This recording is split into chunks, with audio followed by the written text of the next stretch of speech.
Assalamualaikum warahmatullahi wabarakatuh. Puji syukur kehadirat Allah Subhanahu wa taala yang telah memberikan rahmat serta karunia-Nya sehingga kami dari kelompok 2 dapat mempresentasikan hasil diskusi kami. Yang saya hormati Ibu Maria Oktasari MPD selaku dosen mata kuliah Instrumen Tes. Perkenalkan, kami dari kelompok 2 yang beranggotakan Agung Anggara Putra, Siti Nurarisa, Nita Mustikasari, Dita Priyatnasari, dan Ade Samsudin. Di sini kami dari kelompok 2 akan menjelaskan materi tentang tes individu versus tes kelompok dan tes populasi khusus. Yang pertama ada tes individu. Tes individu merupakan tes yang dilakukan terhadap satu orang pada saat waktu tertentu.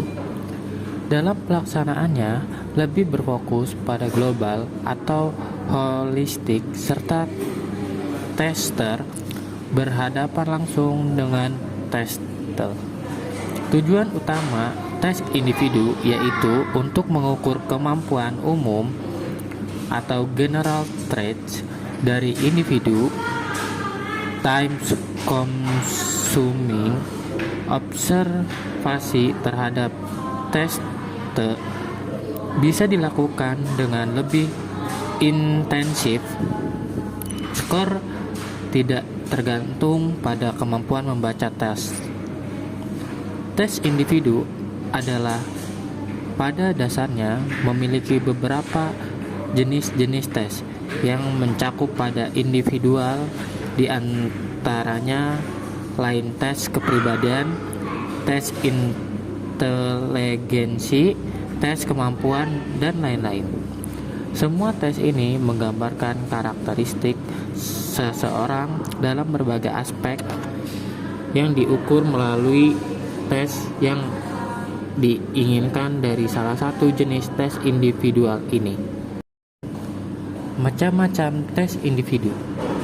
Ada tes bakat, tes inteligensi, ada inventory kepribadian, dan ada juga inventory minat. Tes bakat. Definisi tes bakat menurut M. Ngalim Purwanto dalam bukunya Psikologi Pendidikan disebutkan bahwa tes bakat lebih dekat pengertiannya dengan kata aptitude yang berarti kecakapan, pembawaan, yaitu yang mengenai kesanggupan potensi-potensi tertentu. Tujuannya adalah mengetahui bakat. Adapun tujuan mengetahui bakat yaitu yang pertama, dengan cara mendiagnosis dengan mengetahui bakat yang dimiliki seseorang, maka akan dipahami potensi yang ada pada seseorang tersebut. Yang kedua, yaitu dengan cara prediksi untuk memprediksi kesuksesan atau kegagalan dari seseorang dalam bidang tertentu di masa yang akan datang. Keterbatasan dari tes bakat adalah yang pertama, tes bakat hanya mengukur sampel perilaku yang ditunjukkan oleh sampel butir tes. Standarisasi tes tergantung pada keadaan sampel standarisasi. Dengan demikian, perkembangan budaya dan kemajuan teknologi akan mempengaruhi validasi tes. Yang kedua ada reliabilitas. Tes jarang mempunyai koefisien reliabilitas sama dengan 1, berarti testing lebih dari 1 kali pada satu individu yang sama tidak akan menunjukkan hasil yang sama persis. Macam-macam tes bakat dikelompokkan. Yang pertama, kelompok battery test yang terdiri dari tes DAT, tes FACT, tes GATB.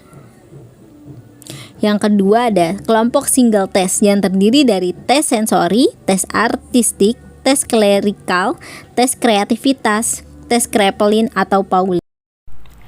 Tes inteligensi. Tes yang secara tradisional disebut tes inteligensi, yaitu jenis tes yang merupakan turunan langsung dari skala-skala Binet yang asli. Tes seperti ini dirancang untuk digunakan dalam berbagai situasi dalam divalidasikan terhadap kriteria yang relatif luas. Tes-tes ini memberikan secara khusus sebuah skor rangkuman tunggal, misalnya IQ tradisional, sebagai indeks kinerja umum orang-orang di tes. Biasanya tes-tes ini juga menghasilkan skor-skor pada subtes atau kelompok-kelompok subtes yang menaksir kemampuan yang dirumuskan secara lebih sempit. Karena begitu banyak tes inteligensi divalidasikan terhadap pengukuran prestasi akademis. Tes-tes ini kerap dinamakan tes bakat atau kemampuan belajar atau inteligensi akademik. Tes-tes inteligensi sering digunakan sebagai instrumen penyaringan awal untuk diikuti oleh tes bakat. Kemampuan khusus praktik ini terutama lazim dalam menguji orang-orang dewasa atau remaja yang normal untuk konseling pendidikan dan pekerjaan, seleksi karyawan, dan maksud-maksud sejenis. Macam-macam tes inteligensi. Yang pertama ada skala inteligensi Stanford-Binet. Yang kedua ada skala Wechsler. Yang ketiga ada skala Kaufman. Yang keempat skala kemampuan diferensial. Yang kelima ada DAS atau Naegeli Cognitive Assessment System. Yang keenam tes Raven atau Raven Progressive Matrix. Yang ketujuh Colored Progressive Matrix. Yang kedelapan, tes GFIT, Culture Fire Intelligence Test. Yang kesembilan, ada Intelligence Structure Test. Di antara tes-tes inteligensi individu yang paling luas digunakan adalah skala Stanford-Binet dan Wechsler. Karena Stanford-Binet adalah tes yang pertama dipaparkan dan dibicarakan lebih lengkap dari tes-tes yang lainnya. Maksudnya adalah memberikan ilustrasi awal tentang jenis informasi yang dipertimbangkan dalam mengevaluasi sebuah tes. Akan tetapi perlu diperhatikan bahwa diskusi tentang tes-tes tertentu dipandang sebagai tinjauan tes. Inventory kepribadian. Kepribadian adalah organisasi dinamik dalam individu atas sistem-sistem psikosofis yang menentukan penyesuaian dirinya yang khas terhadap lingkungan. Menurut Alport, di dalam personality terdapat beberapa jenis alat tes, yaitu inventory, grafis, dan proyektif. Yang masing-masingnya terdapat beberapa alat tes dari keduanya, yakni ada MMPI atau Minnesota Multi-Basic Personality Inventories. Yang kedua ada CPI, California Psychological Inventory. Yang selanjutnya ada PIC, Personality Inventory for Children. Selanjutnya ada 16PF atau 16 Personality Factor Questionnaire. Yang selanjutnya ada MCMI, Million Clinical Multi-Axial Inventory. Lalu ada EPPS, Edward Personal Preference Schedule. Yang selanjutnya ada Jackson's Basic Personality Inventory. Selanjutnya ada TAT atau Thematic Apperception Test. Yang selanjutnya ada Myers-Briggs Type Indicator atau MBTI. Inventory minat. Menurut Crow and Crow di dalam CLI 2007 mengatakan bahwa minat berhubungan dengan gaya gerak yang mendorong seseorang untuk menghadapi atau berurusan dengan orang, benda, kegiatan, pengalaman yang dirangsang oleh kegiatan itu sendiri. Gerselt dan Terch menekankan bahwa minat atau interest menyangkut aktivitas-aktivitas yang dipilih secara bebas oleh individu. Sedangkan menurut Douglas Freire di dalam Nur Kencana 1993, minat atau interest adalah gejala psikis yang berkaitan dengan objek atau aktivitas yang menstimulir perasaan senang pada individu. Misalnya, seorang anak laki-laki yang sedang berkembang yang membutuhkan pertumbuhan fisik akan menaruh minat terhadap aktivitas-aktivitas fisik seperti bola, basket, lalu aktivitas-aktivitas lainnya yang dapat mempercepat pertumbuhan fisiknya. Begitu pula dengan anak kecil yang sedang membutuhkan hubungan dengan orang lain akan sangat menaruh minat terhadap alat komunikasi yaitu bahasa.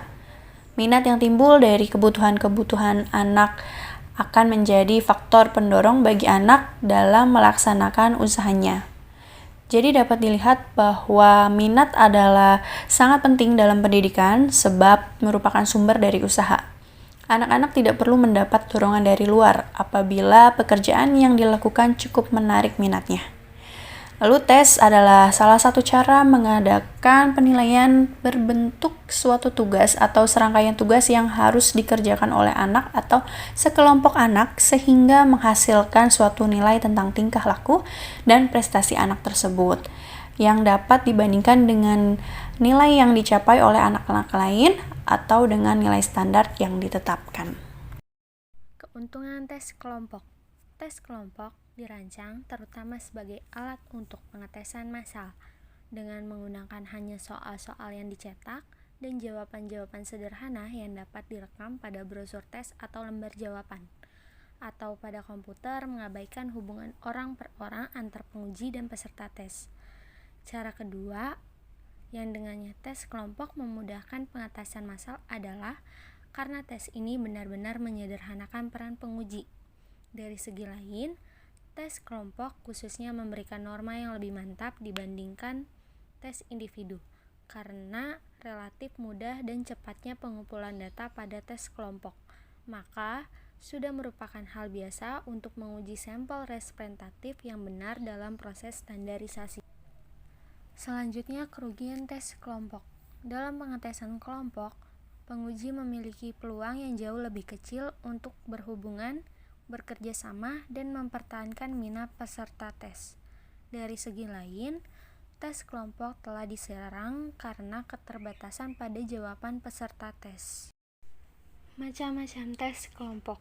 Yang pertama ada Multidimensional Aptitude Battery atau biasa disebut MAB. MAB dirancang setara WAISR untuk menghasilkan skor-skor IQ dengan sifat-sifat psikometrik yang sama dengan yang terdapat pada WAISR. Untuk peserta tes usia 16-74 tahun, MAB menghasilkan 10 skor subtes serta IQ verbal, kinerja, dan skala penuh. Yang kedua, ada tes kemampuan kognitif atau COGAT. Tes kemampuan kognitif merupakan salah satu tes kombinasi terbaik berbasis sekolah yang digunakan saat ini. 9 subtes kemampuan kognitif mencangkup tes kombinasi verbal, tes kombinasi kuantitatif, dan tes kombinasi nonverbal. Yang ketiga ada Culture Fair Intelligence Test. Tes ini merupakan pengukuran nonverbal inteligensi yang berupaya meminimalkan bias budaya. Selanjutnya, yang keempat ada Matrix Progressive Response atau RPM. Tes ini merupakan tes nonverbal penalaran induktif yang didasarkan pada stimulus bergambar. RPM bermanfaat sebagai pengujian tambahan untuk orang-orang yang memiliki kelemahan pendengaran, bahasa, dan fisik. Yang kelima ada EPPS atau Edward Personality Preference Schedule. Tes EPS merupakan tes kepribadian yang mengukur tingkat kepribadian seseorang. Tes ini dikembangkan menurut teori kepribadian H.A. Murray yang mencangkup 15 kebutuhan yang harus dimiliki manusia. Edward menyiapkan beberapa butir soal sesuai dengan kebutuhan itu. Tes ini biasanya digunakan orang-orang yang akan memasuki dunia pekerjaan. Yang keenam ada PAPI atau The Personality Preference Inventory. Tes ini merupakan pemeriksaan yang khusus berkaitan dengan kerja. Tes ini juga berusaha untuk menjelaskan serta menjawab pertanyaan terkait permasalahan kepribadian inherent, gaya bekerja seseorang, dan melihat kemampuan seseorang dalam mengatasi dinamika dalam kelompok, terutama karyawan dalam perusahaan. Perbedaan tes individu dan tes kelompok. Yang pertama dalam hal bentuk maupun susunan butir soal atau item. Yang kedua, pertanyaan-pertanyaan terbuka atau open-ended yang mengundang tanggapan bebas dapat digunakan dan digunakan dalam tes kelompok awal dewasa. Tes ini khusus menggunakan butir soal multipilihan. Yang ketiga, perubahan ini dituntut demi keseragaman dan objektivitas scoring. Yang keempat, kontrol atas kesulitan soal. Dan yang kelima, pemberian skor objektif dengan menggunakan program. Tes populasi khusus. Tes populasi khusus adalah tes-tes yang digunakan pada orang-orang yang tidak bisa diuji dengan cara biasa atau pada cara umumnya. Dalam tes populasi khusus ini bisa kita lihat dari sisi kelompok usia dan juga ada yang dari sisi kurva normal. 4 kategori utama bisa dikenal dari sudut pandang tes-tes untuk tingkat bayi dan tingkat persekolah. Tes-tes yang digunakan untuk penaksiran komprehensivitas orang-orang yang mentalnya terbelakang. Tes-tes untuk orang dengan aneka ragam, kekurangan indrawi dan motorik, dan tes-tes yang dirancang untuk digunakan melintasi berbagai kultur atau subkultur. Pengetesan bayi dan anak-anak bersekolah. Sejumlah anak taman kanak-kanak bisa dites dalam kelompok-kelompok kecil dengan jenis tes yang disusun untuk tingkat-tingkat dasar. Kebanyakan tes untuk anak-anak di bawah umur 6 tahun adalah tes kinerja dan tes lisan. Sedikit tes saja yang menuntut pemakaian dasar kertas dan pensil. Lazim untuk membagi 5 tahun pertama menjadi masa bayi dan masa persekolah. Sejak lahir sampai umur mendekati 18 bulan dan dari 18 sampai 60 bulan. Dari sudut pandang penyelenggaraan tes, seharusnya diperhatikan juga bahwa seorang bayi harus tes sambil tiduran, di pangku, oleh seseorang atau digendong. Banyak dari tes-tes yang menyangkut perkembangan sensori motorik seperti didemonstrasikan oleh kemampuan bayi mengangkat kepala, berbalik, meraih dan memegang objek, dan mengikuti objek yang bergerak dengan matanya. Penaksiran komprehensif atas orang-orang yang terbelakang secara mental. Pengentasan anak-anak dengan cacat mental atau jasmani mengalami dorongan pertumbuhan yang mencolok di Amerika Serikat. Menyusul berlakunya Education for All Handicapped Children Act of 1975 PL 94 sampai 142 sekarang diubah menjadi Individual with Disabilities Education Act atau IDEA. Dan status yang terkait implementasi peraturan ini membutuhkan 4 prosedur dasar antara lain. 1. Semua anak penyandang cacat harus diidentifikasikan melalui instrumen penyaringan pendahuluan. Kedua, anak-anak yang diidentifikasi harus dievaluasi oleh sebuah tim spesialis untuk menentukan kebutuhan pendidikan tiap anak. Ketiga, sekolah harus mengembangkan program pendidikan yang sesuai dengan masing-masing individu untuk memenuhi kebutuhan ini. Dan yang keempat, tiap anak harus dievaluasi ulang secara periodik sepanjang program itu. Mengentas penyandangan cacat jasmani. Syarat pendidikan yang sesuai untuk semua anak cacat jasmani dicakup oleh Individual with Disabilities Education Act. Syarat-syarat civil rights umum yang dimandatkan untuk minoritas lain diperluas untuk mencakup orang-orang yang memiliki ketidakmampuan jasmani. Perundangan ini melarang dalam bidang-bidang pendidikan praktek mempekerjakan orang, akses pada fasilitas jasmani, pendidikan persekolah dasar dan menengah, pendidikan menengah atau kesehatan, kesejahteraan dan pelayanan sosial. Jalan utama untuk menangani tes semacam itu meliputi 1. Modifikasi medium pengentasan, batas waktu, dan isi tes yang ada.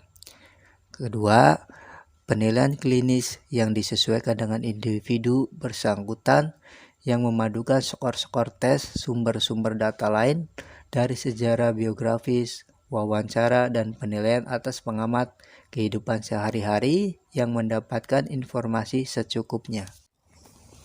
Kesimpulannya, dari segi lain, kumpulan tes ini menunjukkan secara jelas kecenderungan dewasa ini ke arah skor hierarki. Kumpulan tes ini memberikan sepenuhnya skor-skor yang dapat diinterpretasikan pada level 10 subtes, pada level verbal dan performansi yang lebih luas, dan dengan skor total keseluruhan untuk kumpulan tes yang komplit. Dengan demikian, pengguna tes akan lebih luas dalam memilih level skor yang tepat untuk tujuan pengetesan, khususnya kondisi yang tampaknya mewarnai pengetesan kemampuan dalam abad 21.